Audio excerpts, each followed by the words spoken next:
Welcome to solverfy.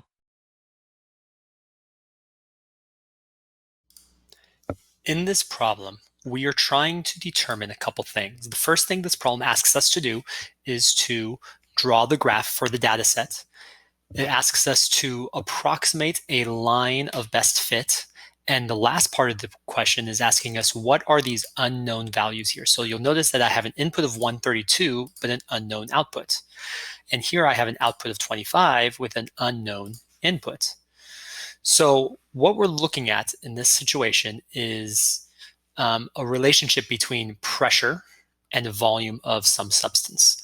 And you'll notice that as the pressure goes up, the volume will decrease. And we are trying to determine what is the line of best fit so that we can approximate these two values. So when looking at this, I need to look at these points and think about what is the slope. So it's clearly going to be a y equals negative slope because it's going downwards. So we start high and we end low, so it's a negative slope. And I just need to start to learn how to approximate. So when I look at this, I see this to here to here, and those kind of give me a straight line. I can look at this in approximation of negative 12 going in the direction of the y and forward 15. But negative 12 over 15 simplified would be negative 3/5. So negative 3/5 x. But now the question is, what is my y-intercept?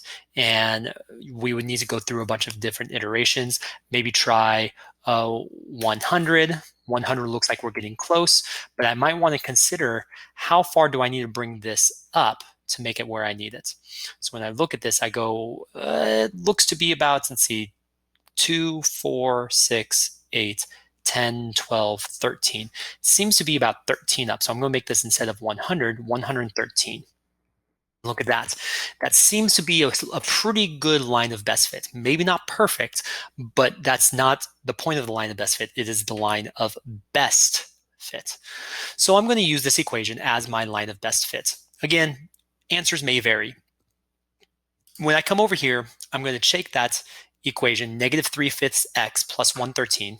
I'm going to do it twice, negative 3/5 x plus 113.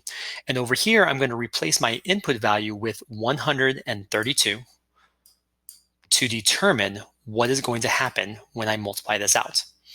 So my output value is going to become, I'm going to have to multiply negative 3/5 times 132. And here I get negative 79.2 plus 113, and then that will then simplify to an output value of 33.4, which is approximately 33. Now, you can either use the whole number because that's what they've been using in all the other data sets, or you can use this right here. I'm going to use 33 because it is more accurate towards the table. 33. And there it is. It popped up right there. 132, 33. I need to do the same thing with this problem right here. I'm going to have to replace my output value with the output value from before, which in this case is 25. And so I get 25 here. And then I need to show my steps on how to solve this. So I'm going to go ahead and subtract 113 from both sides.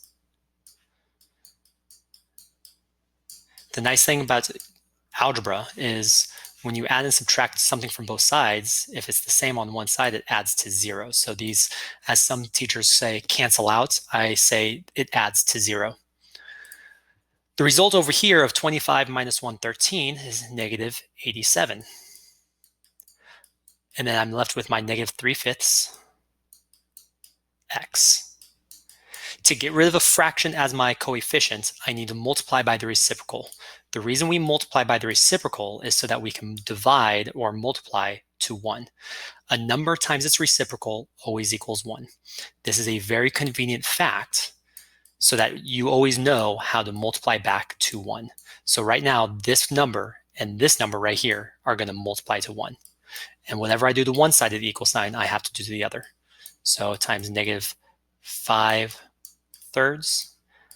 And I'm left with, on the left-hand side, 145 equals x. coming over here, I'm going to use this as my output value, or my input value, I mean. And so I have 145, and there it is, 145.25. 145.25. So that is what I get.